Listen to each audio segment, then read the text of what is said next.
민우야, 아버지가 왔다. 10년이 지났지만 하루도 널 잊은 적이 없구나. 지호야, 천천히 걸어. 여기가 아빠의 묘지야. 엄마, 아빠는 왜 우리를 두고 갔어? 내가 보고 싶지 않나? 아빠라고?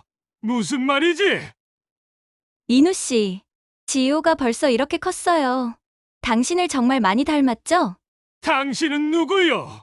우리 민우와 어떤 사이였어? 어머, 회장님. 묻는 말에 대답하시오. 방금 민우를 아빠라고 했어. 죄송합니다. 하지만 지호는 민우 씨의 아들이 맞습니다. 오늘 사연 시작하기 전에 무료 버튼인 구독과 좋아요 꼭 눌러주세요. 그리고 지금 이 영상을 어디에서 듣고 계신지 지역이나 장소를 댓글로 남겨주세요. 그러면 여러분들에게 복이 찾아올 거예요. 대한민국 굴지의 재벌 그룹, 태성그룹의 회장 한도경은 올해로 65이 되었습니다. 그의 이름 석자만 들어도 대한민국 경제계는 술렁일 정도로 막강한 영향력을 가진 인물이었죠. 수십 년간 쌓아올린 사업 제국은 탄탄했고 그룹 계열사만 해도 30개가 넘었습니다. 하지만 그 화려한 성공 뒤에는 아무도 모르는 깊은 상처가 숨어 있었습니다. 10년 전 한도경의 외아들 한민우가 갑작스러운 교통사고로 세상을 떠났습니다. 당시 30을 갓 넘긴 나이였던 민우는 회사 업무차 지방으로 향하던 중 빗길에 미끄러진 화물차와 충돌하며 그 자리에서 숨을 거뒀죠. 한도경은 그날 이후로 완전히 다른 사람이 되었습니다. 원래도 냉철하고 엄격한 사람이었지만 아들을 잃은 후로는 아예 감정이라는 걸 잃어버린 것처럼 보였습니다. 지금 한도경의 삶은 일과 고독뿐이었습니다. 그는 매일 새벽 5시면 어김없이 일어나 홀로 커피를 내려 마시고 6시면 회사로 출근했습니다. 저녁 9시가 넘어서야 퇴근하는 그를 기다리는 건 넓고 텅 빈 저택뿐이었죠. 한때는 가족의 웃음소리로 가득했던 그 집은 이제 냉기만 감도는 공간이 되어버렸습니다. 거실 소파에 앉아도 식탁에 앉아도 한도경 혼자였습니다. 요리사가 정성껏 차려놓은 저녁 식사조차 그에겐 그저 의무일 뿐이었죠. 한도경의 사무실 책상 한편에는 민우가 대학 시절 찍은 사진 한 장이 놓여 있었습니다. 환하게 웃고 있는 아들의 모습이 담긴 그 사진은 유일하게 한도경이 사무실에 둔 사적인 물건이었죠. 그러나 한도경은 그 사진을 차마 제대로 쳐다보지 못했습니다. 볼 때마다 가슴 한구석이 무너져 내리는 것 같았으니까요. 그래서 그는 일부러 사진을 책상 구석, 시선이 잘 닿지 않는 곳에 놓아두고 고개를 돌린 채 업무에만 몰두했습니다. 밤이 되면 한도경은 저택의 서재로 들어갔습니다. 그곳은 그가 유일하게 마음을 내려놓을 수 있는 공간이었죠. 커다란 가죽 소파에 앉아 위스키 잔을 기울이며 창밖을 바라보는 것이 그의 유일한 휴식이었습니다. 하지만 그 휴식조차 편안하지 않았습니다. 술잔을 들 때마다 민우의 얼굴이 떠올랐고 그때마다 그는 자책감에 시달렸습니다. 서재 창문 너머로 보이는 서울 야경은 아름다웠지만 한도경의 눈엔 그 어떤 것도 들어오지 않았습니다. 그때 내가 조금만 더 신경 썼더라면, 그날 전화를 받았더라면. 민우가 세상을 떠나던 날 한도경은 해외 출장 중이었습니다. 민우는 그날 아버지에게 전화를 걸었습니다. 아버지, 중요한 이야기가 있습니다라는 메시지를 남기고요. 하지만 한도경은 바쁘다는 이유로 그 전화를 받지 못했습니다. 당시 그는 중국 베이징에서 대형 투자권을 협상하느라 정신이 없었죠. 그리고 몇 시간 후 비서로부터 아들이 사고로 세상을 떠났다는 소식을 듣게 되었습니다. 그 후로 한도경은 평생 그 전화의 내용이 무엇이었을지 궁금해했습니다. 무슨 이야기를 하려고 했던 걸까요? 혹시 도움이 필요했던 건 아닐까요? 아니면 단순히 안부를 물으려던 것이었을까요? 그 의문은 10년이 지난 지금까지도 한도경을 괴롭혔습니다. 밤마다 그 생각을 하면 잠을 이룰 수가 없었죠. 한도경의 아내 윤정이는 민우가 떠난 후 한도경과 별거를 시작했습니다. 정확히 말하면 한도경이 아내를 밀어낸 것이나 다름없었죠. 그는 자신의 슬픔을 누구와도 나누고 싶지 않았습니다. 아내 역시 깊은 상실감에 빠져 있었지만 한도경은 그녀의 슬픔조차 외면했습니다. 그렇게 두 사람은 같은 상처를 안고도 서로 등을 돌린 채 살아왔습니다. 정희는 지금 강남의 한 아파트에서 혼자 지내고 있었습니다. 가끔 윤정이가 전화를 걸어오곤 했습니다. 이제 그만 놓아주세요. 민우도 당신이 이렇게 사는 걸 원하지 않을 거예요. 정희는 조용하지만 단호한 목소리로 말했습니다. 그녀의 목소리엔 원망보다는 안타까움이 묻어났죠. 하지만 한도경은 대답 대신 침묵으로 일관했습니다. 그리고 통화를 끊은 후엔 혼자 중얼거렸죠. 아비가 아들을 어찌 놓겠나. 한도경에게 민우는 단순한 아들이 아니었습니다. 그는 태성그룹의 유일한 후계자였고 한도경이 평생 일궈온 모든 것을 물려줄 사람이었습니다. 한도경은 민우를 어릴 때부터 후계자로 키웠습니다. 최고의 교육을 시켰고 해외 유학도 보냈죠. 민우는 기대에 부응하듯 우수한 성적으로 경영학 석사를 마치고 돌아왔습니다. 그리고 회사에 입사해 차근차근 실무를 배우고 있었죠. 그런데 그 아들이 갑자기 사라져버렸습니다. 한도경은 그 사실을 받아들일 수가 없었습니다. 회사 안에서 한도경은 여전히 냉철한 경영자였습니다. 누구도 그가 내면에 얼마나 깊은 상처를 안고 있는지 알지 못했죠. 그는 회의 시간엔 단 한 치의 오차도 용납하지 않았고 실적이 나쁜 임원에겐 가차없이 질책을 퍼부었습니다. 사람들은 그를 두려워했고 동시에 존경했습니다.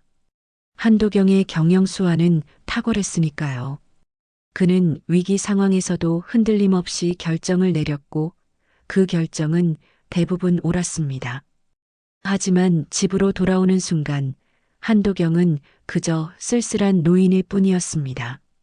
넓은 저택 안을 홀로 걷는 그의 발걸음은 무겁기만 했습니다. 그는 가끔 민우의 방문 앞에 서곤 했습니다. 문을 열고 싶었지만 차마 손이 가지 않았죠. 그 안에는 민우가 남긴 물건들이 그대로 있었습니다. 책상 위에 노트북, 벽에 걸린 졸업사진, 침대 위에 베개까지 모든 것이 10년 전 그날 그대로였습니다. 한도경은 가정부에게 민우의 방은 절대 건드리지 말라고 신신당부했습니다. 한도경은 문고리에 손을 올렸다가 천천히 내렸습니다. 그리고 고개를 떨구며 중얼거렸습니다. 미안하다, 민우야. 아버지가 너무 늦었구나. 이런 날들이 반복되었습니다. 10년이라는 시간이 흘렀지만 한도경의 삶은 그날 이후로 멈춰버린 것 같았습니다. 회사는 성장했고 주가는 올랐지만 한도경의 마음속엔 여전히 거대한 구멍이 뚫려 있었습니다. 그 구멍을 메울 수 있는 건 아무것도 없었죠. 민우의 10주기가 다가왔습니다. 한도경은 매년 이날이 되면 경기도 외곽에 있는 가족 묘지를 찾았습니다. 하지만 그것조차 철저히 비밀리에 진행되었죠. 언론에 노출되는 것이 싫었고 무엇보다 자신의 약한 모습을 타인에게 보이고 싶지 않았습니다. 한도경은 평소 강철 같은 이미지로 살아왔으니까요. 이른 아침 한도경은 검은색 세단에 올라탔습니다. 운전석에는 신뢰할 수 있는 운전기사가, 뒷차에는 경호원 2명이 따라왔죠. 하지만 한도경은 묘지 입구에서 그들을 모두 차에 남겨두었습니다. 나 혼자 다녀오겠네. 멀리서 대기하고 있게. 그의 목소리는 평소처럼 단호했습니다. 한도경은 검은색 모자를 깊숙이 눌러 쓰고 묘지로 향했습니다. 이른 봄이었지만 아침 공기는 여전히 차가웠습니다. 그는 천천히 돌계단을 올라갔습니다. 무릎이 예전 같지 않아 숨이 조금 찼지만 한도경은 멈추지 않았죠. 민우를 만나러 가는 이 시간만큼은 그 어떤 것도 방해받고 싶지 않았습니다. 민우의 묘비 앞에 도착했을 때 한도경은 무릎을 꿇고 앉았습니다. 깔끔하게 손질된 잔디 위에 놓인 묘비에는 사랑하는 아들 한민우라는 글씨가 새겨져 있었습니다. 한도경은 가방에서 작은 술병과 잔을 꺼냈습니다. 민우가 좋아하던 위스키였죠. 민우야.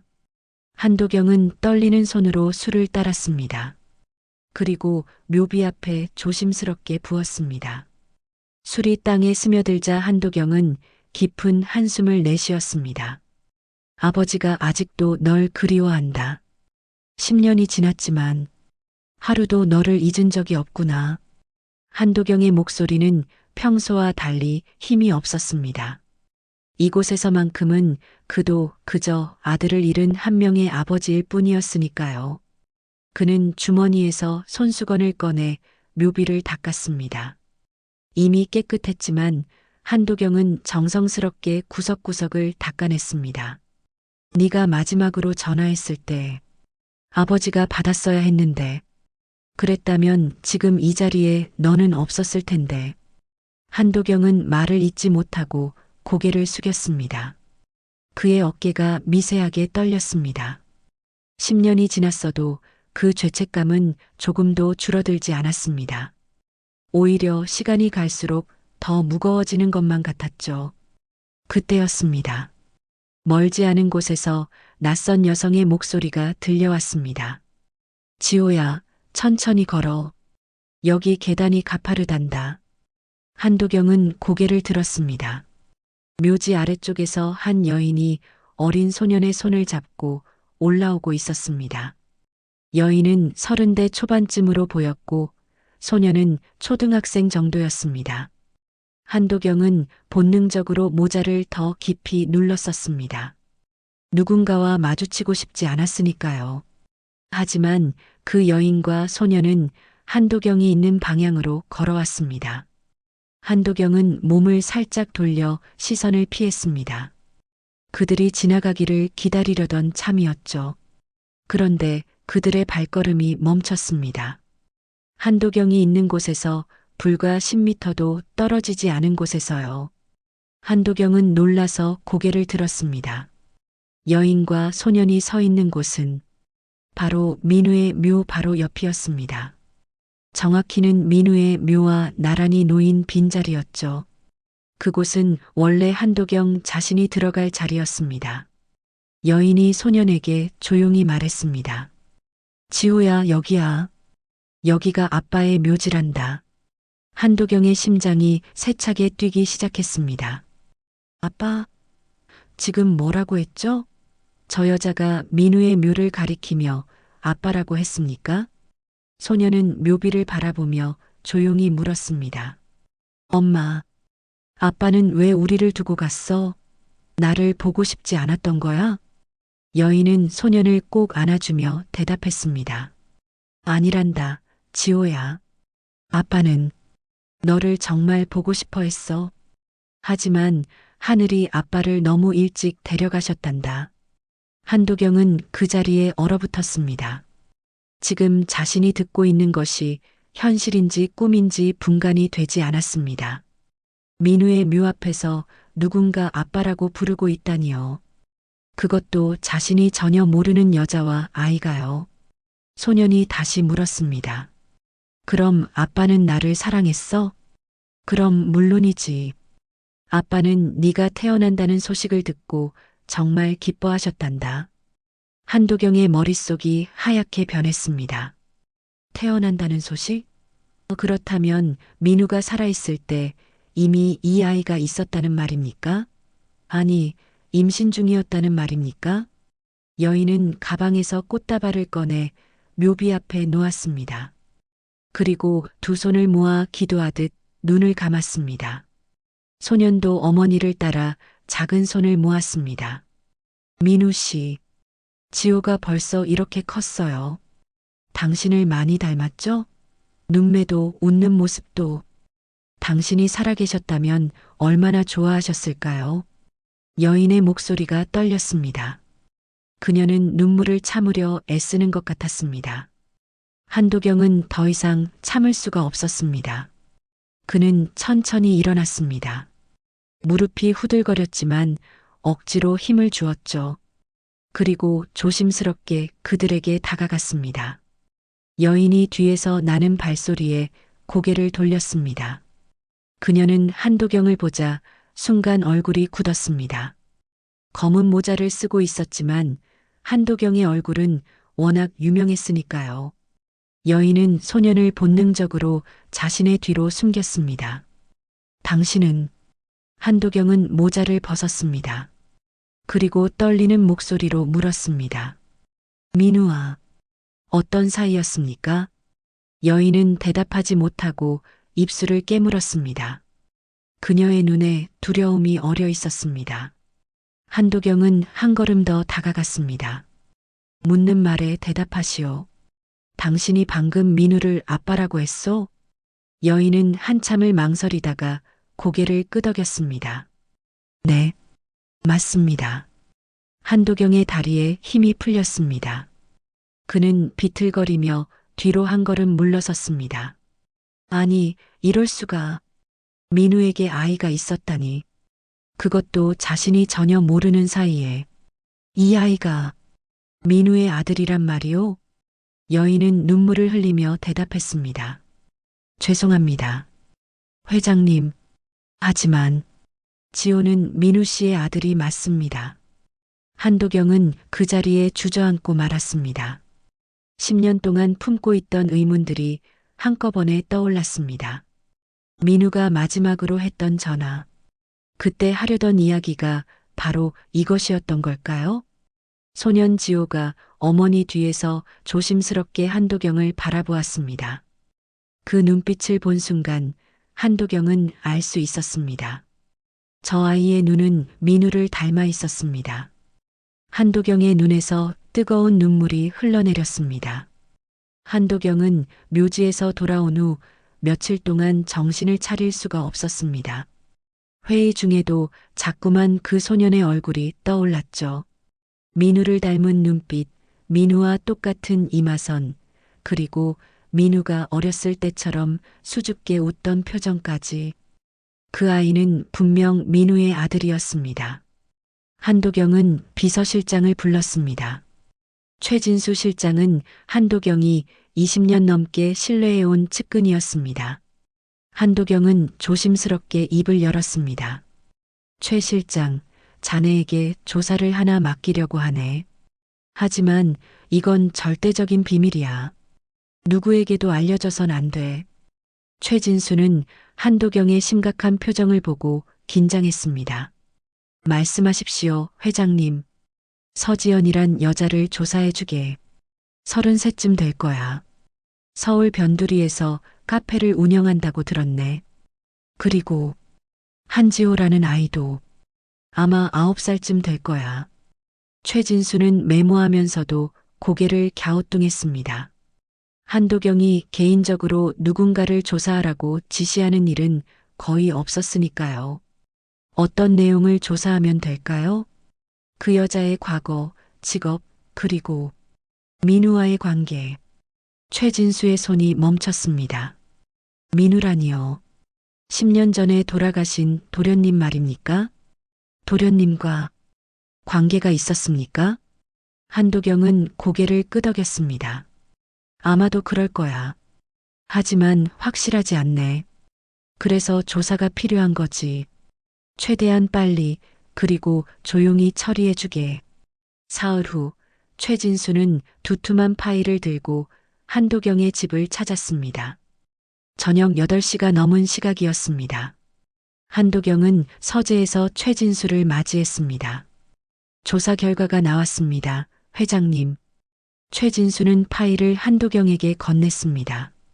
한도경은 떨리는 손으로 파일을 받아 펼쳤습니다. 첫 페이지에는 서지연의 사진이 있었습니다. 묘지에서 본 바로 그 여인이었죠. 최진수가 설명을 시작했습니다. 서지연 씨는 현재 서울 마포구에서 작은 카페를 운영하고 있습니다. 가게 이름은 민들레 카페입니다. 직원은 따로 없고 혼자서 운영하고 있다고 합니다. 한도경은 고개를 끄덕이며 다음 페이지를 넘겼습니다. 10년 전까지는 대학생이었습니다. 서울의 한 사립대학에서 문예창작을 전공했고요. 생활비를 벌기 위해 여러 아르바이트를 했다고 합니다. 그중 하나가 강남의 한 북카페였습니다. 한도경의 손이 멈췄습니다. 북카페. 민우가 자주 가던 곳이 생각났습니다. 민우는 대학 시절 그곳에서 책을 읽으며 시간을 보내곤 했죠. 도련님께서 그 북카페의 단골 손님이셨습니다. 당시 직원들의 증언에 따르면 도련님과 서지연 씨가 자주 대화를 나누는 모습이 목격되었다고 합니다. 한도경은 파일에서 눈을 떼지 못했습니다. 그 안에는 민우와 지연이 함께 찍은 사진도 있었습니다. 북카페 앞에서 나란히 서서 웃고 있는 두 사람. 민우의 표정이 너무도 행복해 보였습니다. 한도경은 그런 민우의 모습을 본 적이 없었습니다. 둘의 관계는 대학 3학년 때부터 시작된 것으로 보입니다. 하지만 공개적인 사귐은 아니었던 것 같습니다. 주변 사람들도 정확히는 모르고 있었습니다. 왜 숨겼을까? 한도경이 중얼거렸습니다. 최진수는 잠시 망설이다가 대답했습니다. 아마도 회장님 때문이 아니었을까 싶습니다. 한도경은 고개를 들어 최진수를 바라보았습니다. 나 때문이라니? 회장님께서는 도련님의 배우자로 재벌가나 명문가의 딸을 원하셨습니다. 그 이야기를 도련님도 잘 알고 계셨을 겁니다. 그래서 서지연 씨와의 관계를 숨길 수밖에 없었던 것 같습니다. 한도경의 가슴이 철렁 내려앉았습니다. 맞는 말이었습니다. 한도경은 늘 민우에게 말했죠. 우리 집안에 맞는 사람과 결혼해야 한다고, 가문의 위상을 지켜야 한다고. 그 말들이 민우를 얼마나 옥죄었을지 한도경은 생각해 본 적이 없었습니다. 그리고 한지호 군에 관한 내용입니다. 최진수는 다음 페이지를 넘겼습니다. 그곳에는 지호의 출생증명서 사본이 있었습니다. 한지호, 2015년 12월 23일생입니다. 어머니는 서지연, 아버지는 한민우로 등재되어 있습니다. 한도경의 손이 떨렸습니다. 출생증명서에 분명히 민우의 이름이 적혀 있었습니다. 공식적으로 민우의 아들이라는 뜻이었죠. 도련님께서 돌아가신 게 2015년 10월입니다. 그러니까 한지호 군이 태어나기 2달 전이었습니다. 한도경은 눈을 감았습니다. 민우가 죽을 때 지연은 임신 7개월이었다는 말이었습니다. 그런데 자신은 전혀 몰랐습니다. 아니, 알려고 하지 않았던 것인지도 모릅니다. 서지연 씨는 도련님이 돌아가신 후 학교를 그만두었습니다. 그리고 혼자 아이를 낳아 키웠습니다. 처음에는 편의점이나 식당에서 아르바이트를 하며 생활했고 5년 전부터 작은 카페를 운영하기 시작했습니다. 한도경은 파일의 다음 페이지를 넘겼습니다. 그곳에는 지연이 카페에서 일하는 모습, 지호를 학교에 데려다주는 모습 등의 사진들이 있었습니다. 지연은 늘 지친 표정이었지만 지호를 바라볼 때만큼은 환하게 웃고 있었습니다. 한 가지 더 있습니다, 회장님. 최진수가 조심스럽게 말했습니다. 서지연 씨는 지난 10년 동안 단 한 번도 회사나 회장님께 연락을 시도한 적이 없습니다. 금전적 요구도 전혀 없었습니다. 그저 혼자서 묵묵히 아이를 키워왔습니다. 한도경은 깊은 한숨을 내쉬었습니다.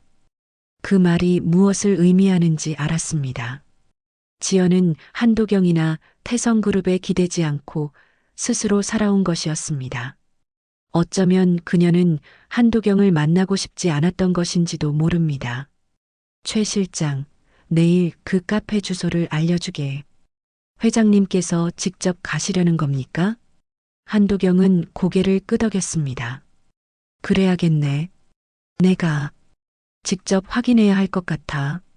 다음 날 오후 한도경은 검소한 옷차림으로 지연의 카페를 찾았습니다. 민들레 카페는 주택가 골목 안쪽에 있는 작은 가게였습니다. 간판도 소박했고 내부도 크지 않았죠. 하지만 깔끔하고 따뜻한 느낌이 들었습니다. 한도경은 문을 열고 들어갔습니다. 카페 안에는 손님이 두세 명 있었고 지연은 카운터에서 커피를 내리고 있었습니다. 지연은 손님이 들어온 소리에 고개를 들었다가 한도경을 보고 얼굴이 하얗게 질렸습니다. 어서 오세요. 지연은 떨리는 목소리로 인사했습니다. 한도경은 조용히 카운터로 다가갔습니다. 이야기 좀 할 수 있겠습니까? 지연은 다른 손님들을 힐끗 보더니 고개를 끄덕였습니다. 잠시만 기다려주세요. 문 닫을 시간이 거의 됐습니다. 10분 후 마지막 손님이 나가고 지연은 문을 닫았습니다. 그리고 한도경 앞에 커피 한 잔을 내려놓고 마주 앉았습니다. 민우와 어떤 사이였습니까? 한도경이 먼저 입을 열었습니다. 지연은 한참을 망설이다가 조용히 대답했습니다. 민우 씨는 제 아들 지호의 아버지입니다. 그리고 제가 사랑했던 사람이었습니다. 한도경의 손이 떨렸습니다. 드디어 진실을 듣게 된 것입니다. 지연은 떨리는 손으로 커피잔을 들었다가 다시 내려놓았습니다. 한도경의 날카로운 시선이 그녀를 향하고 있었죠. 그 시선을 견디기가 쉽지 않았습니다. 하지만 지연은 이 순간이 언젠가 올 거라는 걸 알고 있었습니다. 처음 민우 씨를 만난 건 12년 전이었습니다. 제가 북카페에서 아르바이트를 하던 시절이었죠. 지연의 목소리는 작았지만 또렷했습니다. 한도경은 말없이 듣고 있었습니다. 민우 씨는 자주 그 카페에 오셨어요. 항상 구석자리에 앉아서 책을 읽으셨죠. 처음엔 그냥 단골 손님이었습니다. 그런데 어느 날 제가 읽고 있던 시집을 보시더니 말을 거셨어요. 자신도 그 시인을 좋아한다고요. 지연의 얼굴에 잠시 미소가 스쳤습니다. 아마도 그때를 떠올리는 것 같았습니다.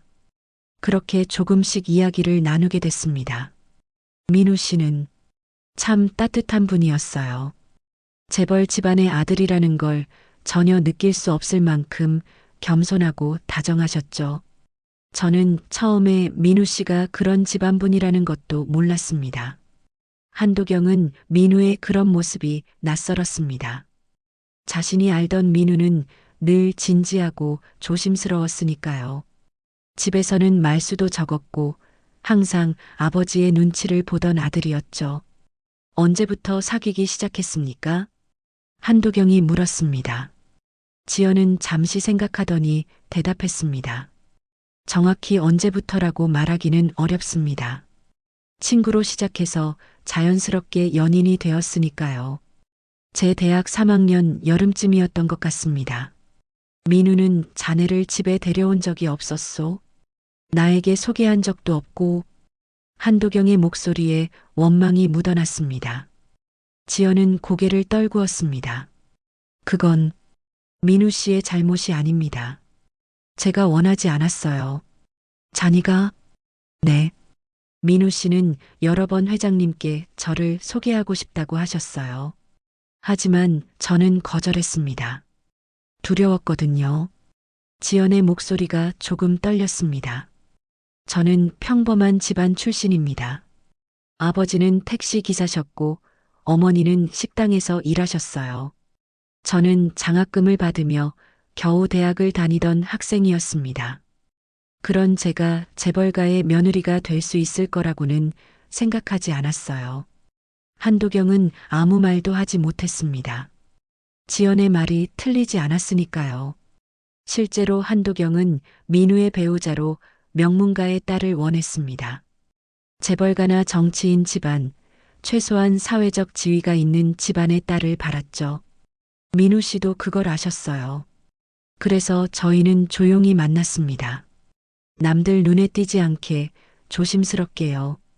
민우 씨는 제게 미안해 하셨어요. 떳떳하게 사귀지 못해서요. 지연은 눈가를 닦았습니다. 눈물이 흐르고 있었습니다. 그래도 저희는 행복했습니다. 정말이에요. 민우 씨는 바쁜 와중에도 시간을 내서 저를 만나러 오셨고 제 이야기를 들어주셨어요. 그 시간들이 저에게는 세상 전부였습니다. 한도경은 가슴이 먹먹해졌습니다. 민우가 그렇게 누군가를 사랑했다는 사실이 믿기지 않으면서도 한편으로는 그 사랑을 지켜주지 못한 자신이 원망스러웠습니다. 그럼 아이는, 지호는 언제 생긴 겁니까? 2015년 봄이었습니다. 임신 사실을 알게 됐을 때 저는 정말 당황했어요. 민우 씨에게 말씀드리기도 두려웠죠. 하지만 민우 씨는 정말 기뻐하셨습니다. 지연의 얼굴에 다시 미소가 떠올랐습니다. 민우 씨는 제 손을 꼭 잡고 말씀하셨어요. 꼭 책임지겠다고, 우리 셋이 함께 살 수 있게 하겠다고요. 그리고 곧 아버지께, 회장님께 말씀드리겠다고 하셨습니다. 한도경의 심장이 쿵 내려앉았습니다. 민우가 마지막으로 걸었던 전화가 떠올랐습니다. 아버지, 중요한 이야기가 있습니다. 그 이야기가 바로 이것이었던 겁니까? 민우 씨는 용기를 내셨어요. 회장님께 전화를 드렸죠. 하지만 지연은 말을 잇지 못했습니다. 한도경은 고개를 떨구었습니다. 내가 받지 않았소. 네. 민우 씨는 그날 정말 슬퍼하셨어요. 저를 만나러 오셔서 울기까지 하셨습니다. 아버지가 자신의 전화를 받지 않으신다고, 아직도 자신을 아들로 생각하시는지 모르겠다고요. 한도경의 눈에서 눈물이 흘러내렸습니다. 그날 자신이 전화를 받았더라면, 민우의 이야기를 들어줬더라면 모든 것이 달라졌을 겁니다. 그래도 민우 씨는 포기하지 않으셨어요. 다시 한번 회장님을 찾아뵙겠다고 하셨죠. 직접 만나서 말씀드리겠다고요. 그날이 사고가 난 날이었습니다. 지연의 목소리가 완전히 떨렸습니다. 민우 씨는 회장님을 만나러 가시는 길이었어요. 저에게 전화하셨죠. 꼭 잘 될 거라고, 아버지를 설득하고 오겠다고요. 그게 마지막이었습니다. 한도경은 두 손으로 얼굴을 감쌌습니다. 민우는 자신을 만나러 오는 길에 사고를 당한 것이었습니다. 아버지에게 사랑하는 사람과 태어날 아이 이야기를 하러 가던 중이었습니다. 제 잘못입니다. 다 제 잘못이에요. 한도경은 처음으로 남 앞에서 무너졌습니다. 10년 동안 참아왔던 슬픔과 후회가 한꺼번에 터져나왔습니다. 지연도 함께 울었습니다. 두 사람은 한참 동안 아무 말도 하지 못했습니다. 카페 안에는 흐느끼는 소리만 가득했죠. 시간이 얼마나 흘렀을까요? 한도경은 천천히 고개를 들었습니다. 왜 나에게 연락하지 않았소? 민우의 아이를 임신했다면 나에게 말했어야 하지 않았소? 지연은 고개를 저었습니다. 할 수 없었습니다. 민우 씨는 돌아가셨고 저는 회장님께 버림받을 게 두려웠어요. 혹시 아이를 지우라고 하시면 어쩌나, 혹시 돈으로 해결하려고 하시면 어쩌나 싶었습니다. 나는 그런 사람이 아니오. 한도경이 목소리를 높였습니다. 하지만 곧 자신의 과거를 떠올리며 말을 잃었습니다. 자신은 정말 그런 사람이 아니었을까요? 만약 민우가 살아서 지연을 데려왔다면 자신은 그들을 받아들였을까요? 지연은 조용히 말했습니다. 저는 그냥 민우 씨의 아이를 지키고 싶었습니다. 혼자서라도 키우고 싶었어요. 그게 민우 씨를 위해 제가 할 수 있는 마지막 일이라고 생각했습니다. 한도경은 지연을 바라보았습니다. 10년 동안 혼자서 아이를 키운 이 여인이 대단하게 느껴졌습니다. 동시에 자신이 너무나 부끄러웠습니다. 지호는 어떤 아이입니까? 지연의 얼굴이 환해졌습니다. 똑똑하고 착한 아이예요. 민우 씨를 정말 많이 닮았습니다. 책 읽기를 좋아하고 다른 사람을 배려할 줄 알고 가끔 민우 씨가 살아 돌아온 것 같다는 생각이 들 정도예요. 한도경은 가슴이 뜨거워졌습니다. 민우의 아들, 자신의 손자, 그 아이가 지금 어딘가에서 살고 있습니다. 지호를 만날 수 있겠습니까? 지연은 놀란 표정으로 한도경을 바라보았습니다. 한도경이 지호를 만나고 싶다고 말했을 때 지연은 한참을 망설였습니다. 그녀는 지호를 지켜야 한다는 본능과 한도경에게도 손자를 만날 권리가 있다는 생각 사이에서 갈등했습니다. 결국 지연은 조심스럽게 대답했습니다. 지호에게 시간을 주세요. 아직 아이가 어립니다. 갑자기 할아버지가 나타나면 혼란스러워할 거예요. 한도경은 고개를 끄덕였습니다. 서두르면 안 된다는 걸 알았습니다. 알겠소. 자니가 적절한 때를 정해주시오. 나는 기다리겠소. 그렇게 일주일이 흘렀습니다. 한도경은 그 일주일 동안 지호에 관한 생각만 했습니다. 회의 중에도 식사 중에도 잠들기 전에도 손자의 얼굴이 떠올랐죠. 묘지에서 본 그 수줍은 눈빛, 민우를 닮은 이마선. 한도경은 하루빨리 지호를 만나고 싶었습니다. 그런데 예상치 못한 일이 터졌습니다. 어느 날 아침 한도경은 비서실장으로부터 급한 전화를 받았습니다. 회장님, 큰일 났습니다. 최진수의 목소리에는 다급함이 묻어났습니다. 무슨 일인가? 인터넷에 기사가 떴습니다.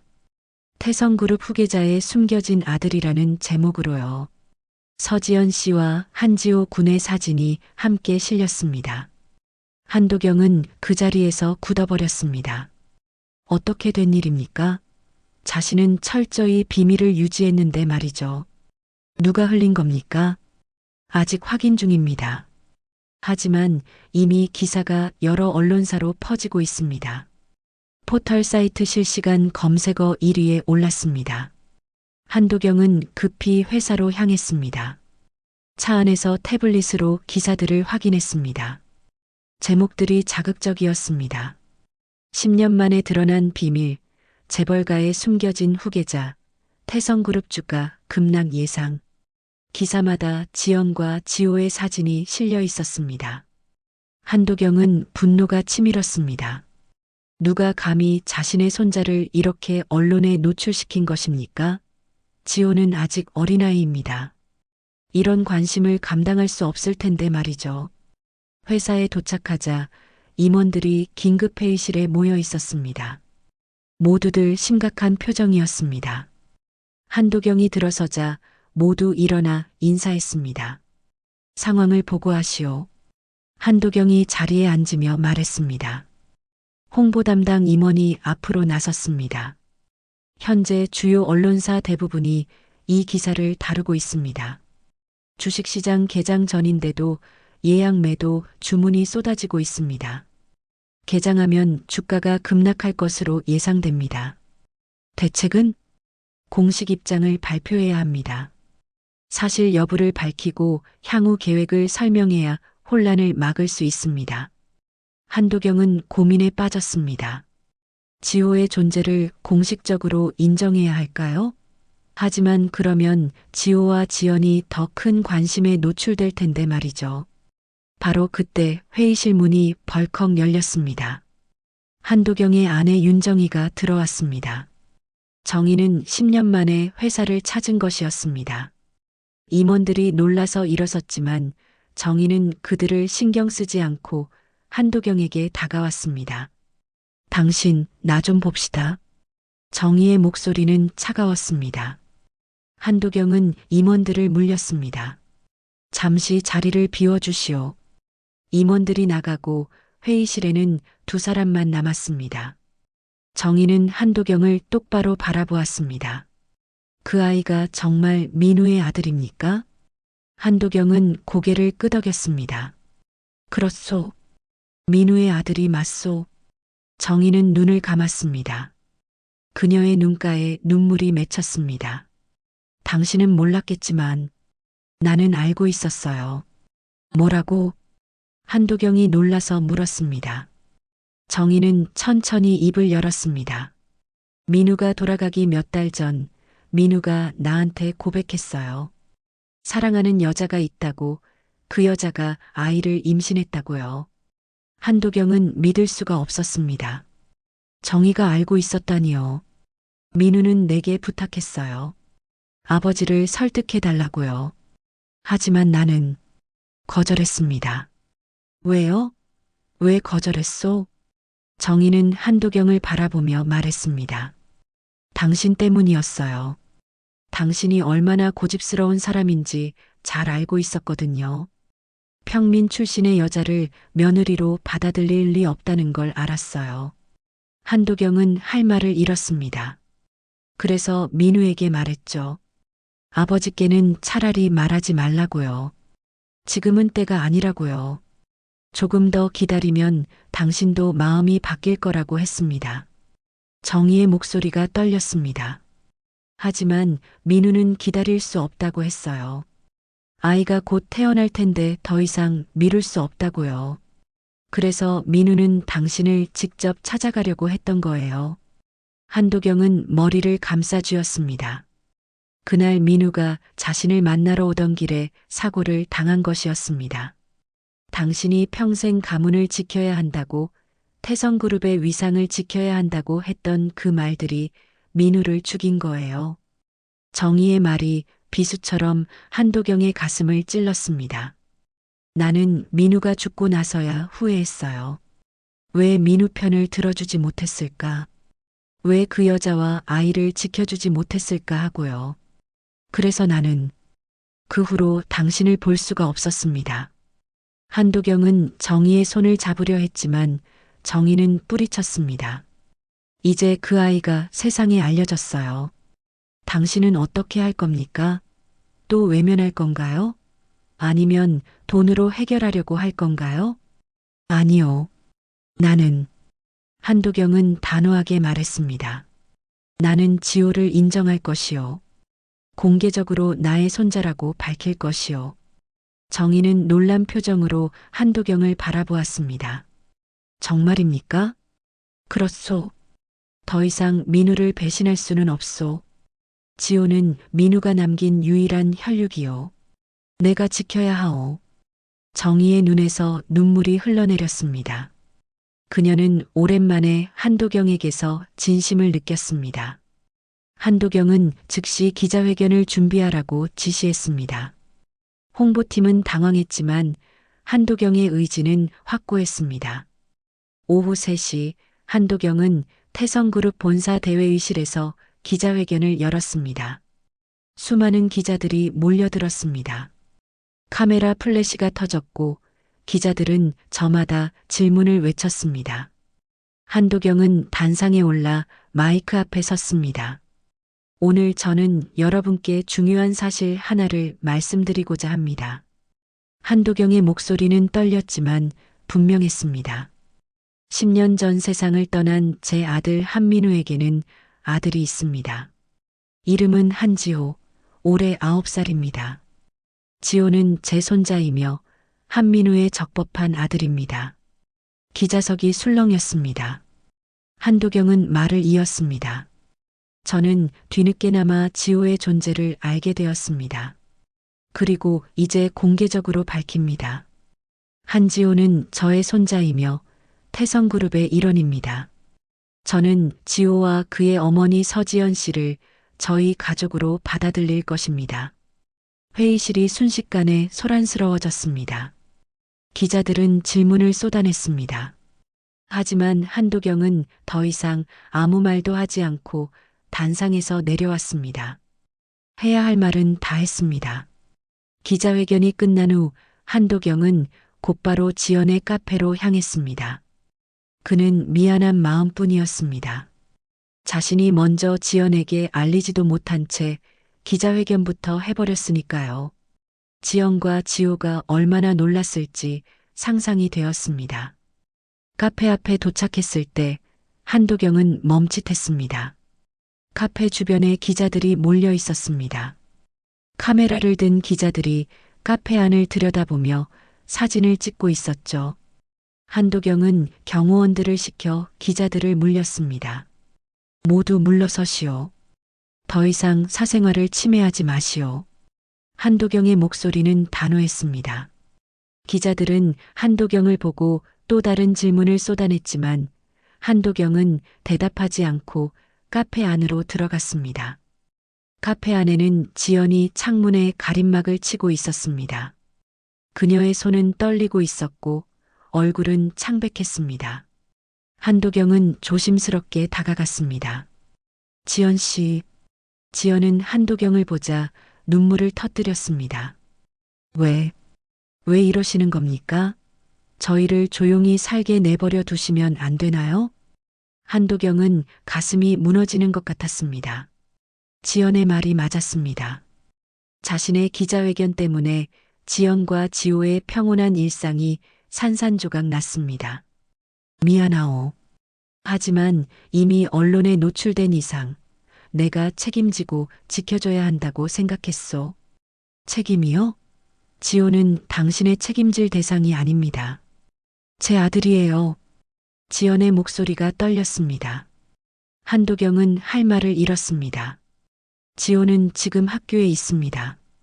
아이들이 뭐라고 할까봐 두렵습니다. 선생님들도 학부모들도 이제 저희를 다른 눈으로 볼 거예요. 지연은 주저앉으며 흐느꼈습니다. 한도경은 그녀 옆에 앉아 조용히 말했습니다. 내가 보호하겠소. 지호도 당신도. 다시는 이런 일이 없도록 하겠소.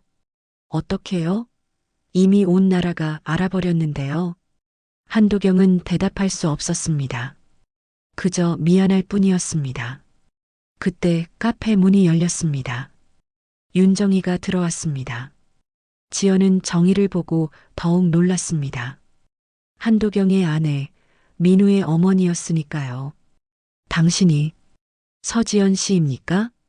정희가 조용히 물었습니다. 지연은 고개를 끄덕였습니다. 정희는 지연에게 다가와 그녀의 손을 잡았습니다. 미안합니다. 제가 민우를 지켜주지 못했어요. 당신과 아이를 지켜주지 못했고요. 지연은 정희의 말에 눈물을 멈출 수 없었습니다. 민우는 정말 좋은 사람이었습니다. 제 인생에서 가장 소중한 사람이었어요. 정희도 눈물을 흘렸습니다. 두 여자는 한참을 손을 맞잡고 울었습니다. 한도경은 그 모습을 지켜보며 가슴이 먹먹했습니다. 지호를 만나고 싶습니다. 정희가 말했습니다. 지연은 고개를 들었습니다. 지금 학교에서 돌아오는 중일 거예요. 곧 도착할 겁니다. 30분 후 지호가 카페에 도착했습니다. 지호는 카페 앞에 기자들을 보고 놀란 표정이었습니다. 경호원이 지호를 안전하게 카페 안으로 데려왔습니다. 엄마. 지호는 지연에게 달려갔습니다. 지연은 지호를 꼭 안아주었습니다. 괜찮니, 지호야? 학교에서 아무 일 없었니? 애들이 이상하게 쳐다봤어요. 그리고 선생님이 교무실로 불러서 이것저것 물어봤어요. 지호의 목소리에는 불안함이 묻어났습니다. 한도경은 지호를 보며 가슴이 아팠습니다. 어린 손자가 겪지 않아도 될 일을 겪고 있었으니까요. 정희가 조심스럽게 지호에게 다가갔습니다. 지호야, 나는 내 할머니란다. 내 아버지 민우의 엄마지. 지호는 정희를 물끄러미 바라보았습니다. 그리고 조용히 물었습니다. 아빠의 엄마요? 그래. 너를 만나서 정말 반갑구나. 정희는 무릎을 꿇고 지호와 눈높이를 맞췄습니다. 지호는 할머니를 가만히 바라보다가 물었습니다. 할머니는 왜 이제야 오셨어요? 그 질문에 정희는 말문이 막혔습니다. 한도경도 고개를 숙였습니다. 할머니가 미안하구나. 진작 너를 찾아왔어야 했는데. 지호는 고개를 갸우뚱하더니 다시 물었습니다. 저기 있는 할아버지도 아빠의 아버지예요? 모두의 시선이 한도경에게 향했습니다. 한도경은 천천히 지호에게 다가갔습니다. 그리고 무릎을 꿇고 지호와 눈을 맞췄습니다. 그렇단다, 지호야. 나는 내 할아버지야. 지호는 한도경을 조심스럽게 바라보았습니다. 할아버지는 왜 우리를 찾아오지 않으셨어요? 아빠가 돌아가셨을 때도요? 한도경은 목이 메었습니다. 9살 아이의 질문이었지만 그 질문에는 10년의 무게가 담겨 있었습니다. 할아버지가 몰랐단다. 네가 있는지 몰랐어. 만약 알았더라면 진작 찾아왔을 거야. 정말이에요? 정말이야. 한도경의 눈에서 눈물이 흘러내렸습니다. 지호는 할아버지의 눈물을 보고 놀란 듯 했습니다. 할아버지, 우시는 거예요? 응. 할아버지가 너무 미안해서 그래. 진작 너를 만나지 못해서. 지호는 한참을 생각하더니 작은 손으로 한도경의 눈물을 닦아주었습니다. 괜찮아요, 할아버지. 엄마가 그러는데 우는 건 부끄러운 게 아니래요. 슬플 땐 울어도 된대요. 한도경은 지호를 끌어안았습니다. 작은 손자를 품에 안은 순간 한도경은 민우를 다시 만난 것 같았습니다. 지호에게서 민우의 체온이 느껴지는 것 같았습니다. 지호야, 할아버지가 너를 지켜줄게. 이제부터는 할아버지가 옆에 있을 거야. 지호는 할아버지의 품에서 조용히 물었습니다. 저도 이제 다른 애들처럼 할아버지가 생긴 거예요? 그럼 너에겐 할아버지도 있고 할머니도 있어. 지호는 처음으로 환하게 웃었습니다. 그 웃음을 보며 한도경은 다짐했습니다. 이 아이만큼은 반드시 지키겠다고. 민우가 지키지 못한 이 아이를 자신이 평생 보호하겠다고 말이죠. 하지만 세상은 그리 호락호락하지 않았습니다. 다음 날 태성그룹 이사회가 소집되었습니다. 이사들은 한도경의 결정에 강하게 반발했습니다. 회장님, 이건 너무 성급한 결정입니다. 그 아이의 신분이 확실하지도 않은데 공개적으로 인정하시다니요. DNA 검사를 해봐야 합니다. 그 여자가 정말 도련님의 연인이었는지도 의심스럽습니다. 이사들의 말에 한도경은 분노가 치밀었습니다. 지호는 내 손자가 확실하오. 더 이상 이 문제를 논할 필요가 없소. 하지만 회장님, 주주들이 반발하고 있습니다. 주가도 이틀째 하락하고 있고요. 이대로 가다간 그룹 전체가 흔들립니다. 한도경은 책상을 쳤습니다. 돈이 중요하오? 아니면 가족이 중요하오? 내게는 지호가 주가보다 중요하오. 그 순간 회의실 문이 열렸습니다. 놀랍게도 윤정이가 들어왔습니다. 정희는 이사들을 둘러보며 말했습니다. 여러분, 한지호는 한민우의 적법한 아들입니다. 그리고 이 가문의 일원입니다. 누구도 그 사실을 부정할 수 없습니다. 이사들은 정희의 등장에 당황했습니다. 정희는 한도경 옆에 섰습니다. 10년 만에 두 사람이 함께 서는 순간이었습니다. 윤정희가 이사회에 나타난 것은 모두에게 충격이었습니다.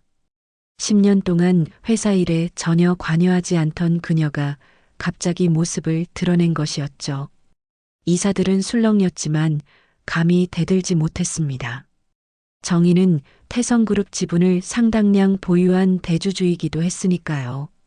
한지호는 민우의 아들입니다. 출생증명서에도 명확히 기재되어 있고 법적으로 인정받은 아이입니다. 여러분이 아무리 반대해도 이 사실은 변하지 않습니다. 정희의 목소리는 차분했지만 단호했습니다. 이사들은 서로 눈치만 보며 입을 다물었습니다. 주가가 떨어진다고요? 그럼 떨어지게 내버려 두세요. 돈보다 중요한 게 가족입니다. 우리가 10년 동안 잃어버렸던 가족을 되찾은 겁니다. 한도경은 정희를 바라보았습니다. 오랜만에 보는 아내의 강인한 모습이었습니다. 민우가 살아있을 때 그녀는 늘 조용히 뒤에서 가정을 지키는 사람이었습니다. 하지만 지금 정희는 달랐습니다. 손자를 지키기 위해 전면에 나선 할머니의 모습이었죠. 이사회가 끝난 후 한도경과 정희는 함께 차에 올랐습니다. 두 사람이 같은 차에 타는 것은 10년 만이었습니다. 고맙소, 정희. 한도경이 조용히 말했습니다.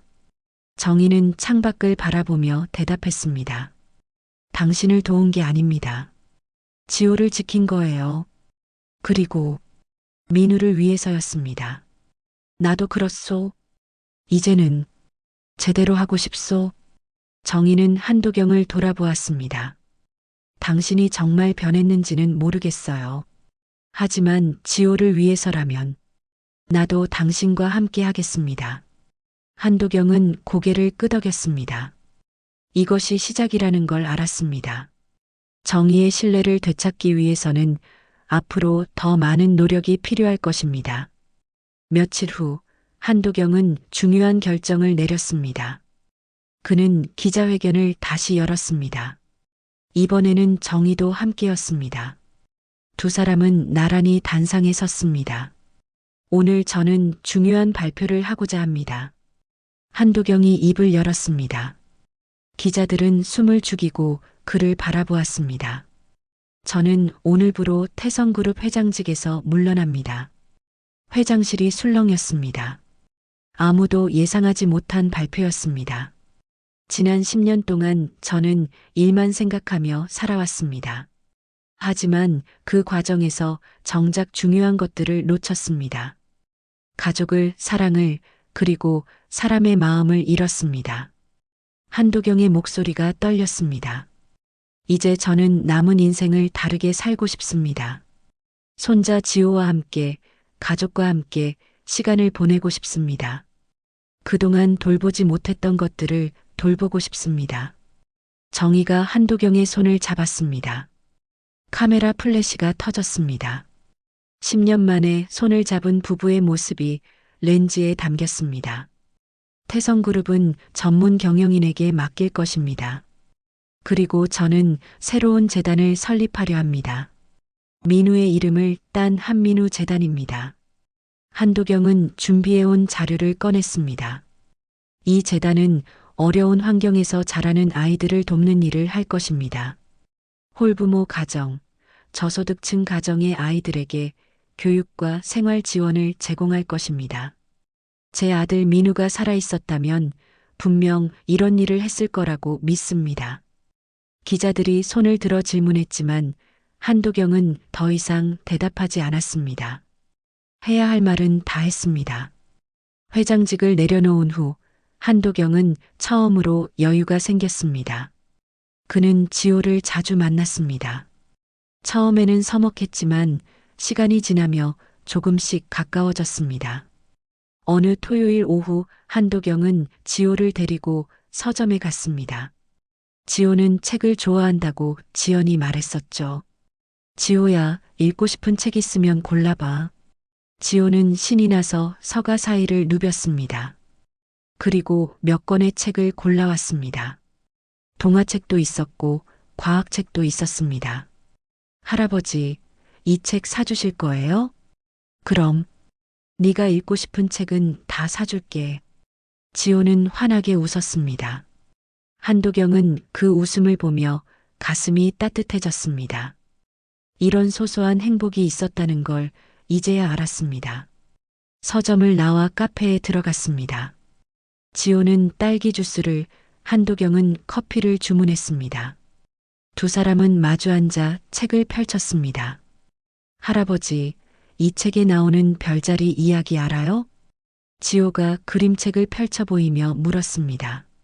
한도경은 책을 들여다보았습니다. 할아버지는 잘 모르는데. 지호가 설명해 줄 수 있니? 지호는 신이 나서 별자리에 대해 설명하기 시작했습니다. 한도경은 손자의 이야기를 들으며 고개를 끄덕였습니다. 민우도 어렸을 때 이렇게 말이 많았던가요? 한도경은 기억이 나지 않았습니다. 민우가 어렸을 때 자신은 너무 바빴으니까요. 할아버지, 아빠는 어떤 사람이었어요? 갑자기 지호가 물었습니다. 한도경은 잠시 말문이 막혔습니다. 내 아버지는 착하고 똑똑한 사람이었단다. 다른 사람을 배려할 줄 알았고 책임감도 강했지. 저랑 닮았어요? 많이 닮았어. 특히 눈이 똑같단다. 지호는 고개를 갸우뚱했습니다. 엄마도 그렇게 말했어요. 제가 아빠를 닮았다고요. 한도경은 지호의 머리를 쓰다듬었습니다. 할아버지한테는 내 아버지를 만날 수 없단다. 하지만 너를 보면 내 아버지가 옆에 있는 것 같아. 정말이에요? 정말이야. 지호는 잠시 생각하더니 조용히 말했습니다. 할아버지, 저는 아빠를 본 적이 없어요. 사진으로만 봤죠. 그래서 가끔 슬퍼요. 다른 애들은 아빠가 있는데 저는 없잖아요. 한도경의 가슴이 저려왔습니다. 하지만 이제는 할아버지가 있잖니. 할아버지가 내 아빠 대신은 못하겠지만 옆에 있어줄 수는 있어. 지호는 한도경을 바라보다가 작은 목소리로 물었습니다. 할아버지, 할아버지 좋아해도 돼요? 한도경은 목이 메었습니다. 9살 아이가 할아버지를 좋아해도 되냐고 허락을 구하다니요. 그럼 할아버지도 지호를 정말 많이 좋아한단다.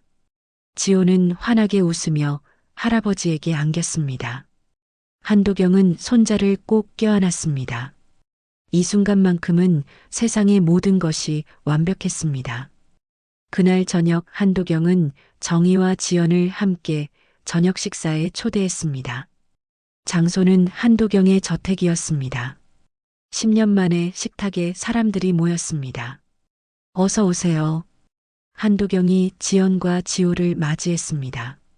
지연은 여전히 조심스러워 보였지만 지호는 이제 할아버지 집에 익숙해진 듯 했습니다. 식사가 시작되었습니다. 처음에는 어색했지만 지호가 이것저것 이야기하며 분위기를 풀어주었습니다. 할머니, 이거 정말 맛있어요. 지호가 정희가 만든 잡채를 먹으며 말했습니다. 정희는 흐뭇하게 웃었습니다. 그래, 할머니가 내 아빠도 이걸 좋아했단다. 어렸을 때 이것만 먹었지. 정말요? 그럼 저도 아빠랑 똑같네요. 모두들 웃었습니다. 한도경은 이 순간을 기억하고 싶었습니다. 10년 만에 다시 찾은 가족의 온기를 말이죠. 식사가 끝나고 지호는 거실에서 놀았습니다. 어른들은 지호를 지켜보며 커피를 마셨습니다. 지연 씨, 한도경이 조심스럽게 말했습니다. 제게 기회를 주시겠습니까? 지호의 할아버지로서 그리고 민우를 대신해서 당신들을 돌볼 기회를요. 지연은 한참을 생각하더니 대답했습니다. 회장님, 아니 할아버님, 저는 지호가 행복하기만 바랍니다. 지호에게 할아버지와 할머니가 생긴 건 정말 감사한 일이에요. 하지만 저희를 너무 바꾸려고 하지는 마세요. 저희는 저희대로 살아온 시간이 있습니다. 그 시간을 존중해 주세요. 한도경은 고개를 끄덕였습니다. 알겠습니다. 약속하죠. 계절이 바뀌고 또 바뀌었습니다. 한도경이 지호를 처음 만난 지 1년이 흘렀습니다. 그 1년 동안 많은 것이 변했습니다. 한도경은 더 이상 차가운 경영자가 아니었습니다. 이제 그는 손자와 함께 공원을 산책하고 동화책을 읽어주는 할아버지였습니다. 한민우 재단도 본격적으로 활동을 시작했습니다. 전국의 어려운 환경에 있는 아이들에게 장학금을 지급하고 교육 프로그램을 제공했습니다. 한도경은 직접 재단 사무실에 출근하며 아이들을 만났습니다. 그때마다 지호의 얼굴이 떠올랐죠. 이 아이들도 모두 누군가의 소중한 자식이었습니다. 윤정이도 변했습니다. 10년 동안 집에만 틀어박혀 있던 그녀는 이제 재단 일을 돕기 시작했습니다. 그녀는 아이들을 돌보는데 특별한 재능이 있었습니다. 아이들은 정의를 따랐고 정의도 아이들과 함께 있을 때 가장 행복해 보였습니다. 한도경과 정의는 아직 완전히 회복되지는 않았지만 조금씩 가까워지고 있었습니다. 재단 일을 함께 하면서 대화가 늘어났고 가끔은 함께 식사도 했습니다. 10년의 시간이 만든 상처가 하루아침에 낫지는 않았지만 치유는 시작되었습니다. 지호는 이제 10살이 되었습니다. 키도 부쩍 자랐고 표정도 한결 밝아졌습니다. 처음 할아버지를 만났을 때의 조심스러운 모습은 온데간데 없었습니다. 이제 지호는 할아버지에게 장난도 치고 때로는 투정도 부렸습니다. 할아버지, 오늘 학교에서 발표 잘했어요. 어느 날 지호가 신이 나서 말했습니다. 한도경은 지호의 머리를 쓰다듬으며 물었습니다. 그래, 무슨 발표를 했는데? 꿈에 대한 발표요. 저는 나중에 할아버지처럼 어려운 사람들을 돕는 일을 하고 싶다고 했어요. 한도경의 눈시울이 뜨거워졌습니다. 손자가 자신을 닮고 싶다고 말하다니요. 지호야, 넌 할아버지보다 훨씬 더 훌륭한 사람이 될 거야. 정말요? 그럼 할아버지가 보장한단다. 지호는 환하게 웃었습니다. 그 웃음 속에서 한도경은 민우를 보았습니다. 민우도 어렸을 때 이렇게 순수하게 웃곤 했었죠. 민우의 10일 주기가 다가왔습니다. 한도경은 이번에는 혼자가 아니었습니다. 정희와 지연 그리고 지호와 함께 묘지를 찾았습니다. 네 사람은 나란히 민우의 묘 앞에 섰습니다. 한도경은 무릎을 꿇고 술을 한 잔 부었습니다. 그리고 조용히 속삭였습니다. 민우야, 아버지가 왔다. 이번에는 혼자가 아니란다. 내 어머니도 네가 사랑했던 지연 씨도 그리고 내 아들 지호도 함께 왔어. 정희도 무릎을 꿇었습니다. 민우야, 엄마도 왔단다. 지호가 정말 훌륭하게 자라고 있어. 네가 봤으면 얼마나 좋아했을까. 지연은 눈물을 흘리며 말했습니다. 민우 씨, 지호가 당신을 많이 닮았어요. 매일 당신 생각을 합니다. 사랑합니다. 지호는 묘비 앞에 꽃을 놓으며 말했습니다. 아빠, 저예요, 지호. 아빠를 만나본 적은 없지만 저는 아빠를 사랑해요. 할아버지랑 할머니가 아빠 이야기를 많이 해주셨어요. 아빠는 정말 멋진 사람이었대요. 지호의 말에 모두들 눈물을 흘렸습니다. 한도경은 지호를 끌어안았습니다. 지호야, 내 아버지는 지금도 하늘에서 너를 지켜보고 계실 거야. 그리고 자랑스러워 하실 거고. 정말요, 할아버지? 그럼, 분명히 그러실 거야. 네 사람은 한참 동안 묘 앞에 앉아 있었습니다. 바람이 불어왔습니다. 따뜻한 봄바람이었습니다. 한도경은 그 바람 속에서 민우의 목소리를 듣는 것 같았습니다. 아버지, 고맙습니다. 제 가족을 지켜주셔서. 한도경은 하늘을 올려다보았습니다. 맑고 푸른 하늘이었습니다. 민우야, 이제 널 놓아줄 수 있을 것 같다. 아니, 놓아주는 게 아니라 함께 가는 거구나. 네가 남긴 지호와 함께, 네가 사랑했던 사람들과 함께 살아갈게. 묘지를 떠나며 한도경은 뒤를 돌아보았습니다. 민우의 묘비가 햇살을 받아 반짝이고 있었습니다. 한도경은 마음속으로 작별 인사를 했습니다. 슬픈 작별이 아니라 새로운 시작을 알리는 인사였습니다. 차 안에서 지호가 물었습니다. 할아버지, 우리 이따가 뭐 할 거예요? 한도경은 미소 지었습니다. 글쎄, 뭐 하고 싶은데? 할머니 댁에 가서 할머니가 만든 잡채 먹고 싶어요. 정희가 뒤에서 웃으며 말했습니다. 그래. 그럼 할머니가 오늘 특별히 많이 만들어줄게. 와, 좋아요. 지호는 신이 나서 손뼉을 쳤습니다. 한도경은 백미러로 정희를 바라보았습니다. 정희도 한도경을 보며 미소 지었습니다. 그 미소 속에는 용서와 화해가 담겨 있었습니다. 저녁 무렵 5식구가 한도경의 저택에 모였습니다.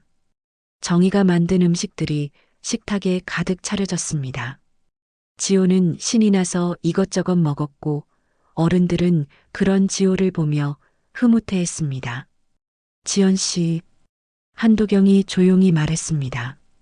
저희와 함께 살지 않으시겠습니까? 이 집은 충분히 넓습니다.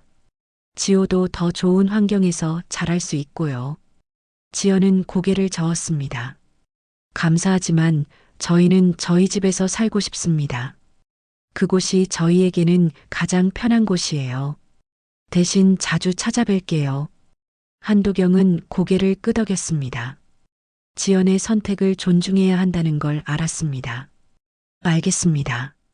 하지만 언제든 필요한 게 있으면 말씀하세요. 네, 고맙습니다. 식사가 끝나고 지호는 거실에서 할아버지와 할머니에게 둘러싸여 책을 읽었습니다.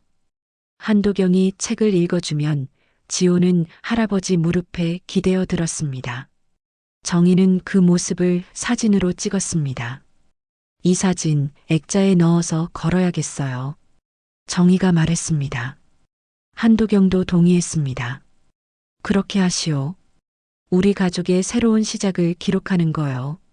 밤이 깊어갔습니다. 지연과 지호가 집으로 돌아간 후 한도경과 정희는 서재에 앉았습니다. 오랜만에 둘만의 시간이었습니다. 당신 정말 많이 변했어요. 정희가 말했습니다. 한도경은 고개를 끄덕였습니다. 지호 덕분이요. 그 아이가 내게 다시 살아갈 이유를 줬소. 민우도 기뻐할 거예요. 하늘에서 지켜보고 있을 거예요. 그랬으면 좋겠소. 한도경은 정희의 손을 잡았습니다. 정희는 손을 빼지 않았습니다. 우리 다시 시작할 수 있을까요? 한도경이 조심스럽게 물었습니다. 정희는 한참을 생각하더니 대답했습니다. 천천히요. 서두르지 말고 천천히. 알겠소. 나도 그러고 싶소. 두 사람은 말없이 창밖을 바라보았습니다. 서울의 야경이 반짝이고 있었습니다. 10년 전 이 자리에서 한도경은 홀로 술을 마시며 슬픔에 잠겼었습니다. 하지만 이제는 달랐습니다. 옆에 아내가 있었고 마음에는 희망이 있었습니다. 다음 날 한도경은 재단 사무실로 출근했습니다. 직원들이 반갑게 인사했습니다. 한도경은 사무실을 둘러보며 만족스러운 미소를 지었습니다. 벽에는 재단이 도운 아이들의 사진이 가득 걸려 있었습니다. 모두 환하게 웃고 있는 아이들이었습니다. 회장님, 오늘 새로운 장학생 면접이 있습니다. 비서가 말했습니다. 한도경은 고개를 끄덕였습니다. 알겠네. 준비하게. 면접실에 들어온 아이는 12살 정도로 보이는 여자아이였습니다. 초등학교 6학년이라고 했습니다. 아이는 긴장한 표정으로 한도경을 바라보았습니다. 긴장하지 마렴. 편하게 이야기하자. 한도경이 부드럽게 말했습니다. 아이는 조금 긴장이 풀린 듯 했습니다. 꿈이 뭐니? 선생님이 되고 싶어요. 저처럼 어려운 환경에 있는 아이들을 가르치고 싶어요. 한도경은 고개를 끄덕였습니다. 아이의 눈빛이 진지했습니다. 훌륭한 꿈이구나. 우리 재단이 내 꿈을 이루는데 도와줄게. 아이의 얼굴이 환해졌습니다. 한도경은 그 모습을 보며 가슴이 따뜻해졌습니다. 이것이 자신이 해야 할 일이었습니다. 민우를 대신해서 지호를 위해서 그리고 이 세상의 모든 아이들을 위해서 말이죠. 저녁 무렵 한도경은 다시 민우의 묘를 찾았습니다. 이번에는 혼자였습니다. 그는 묘비 앞에 앉아 조용히 말했습니다. 민우야, 아버지가 이제야 알겠구나. 네가 왜 지연 씨를 사랑했는지, 왜 지호를 지키려 했는지. 사랑이란 게 이런 거였구나.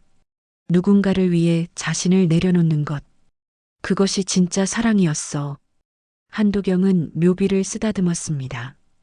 아버지가 늦게 깨달았지만 이제라도 알게 돼서 다행이야. 그리고 고맙다, 민우야. 지호를 남겨줘서 그 아이 덕분에 아버지가 다시 살 수 있게 됐어. 바람이 불어왔습니다. 한도경은 눈을 감고 그 바람을 맞았습니다. 10년의 무게가 조금씩 벗겨지는 것 같았습니다. 한도경은 일어서서 묘지를 떠났습니다. 뒤돌아보지 않았습니다. 이제 앞만 보고 걸어가야 했으니까요. 지호와 함께, 가족과 함께 새로운 삶을 향해 나아가야 했습니다. 더 많은 이야기로 다시 찾아올게요. 구독과 좋아요는 무료이며 큰 힘이 됩니다. 댓글 무료인 거 아시죠? 댓글로 여러분의 많은 의견 들려주세요.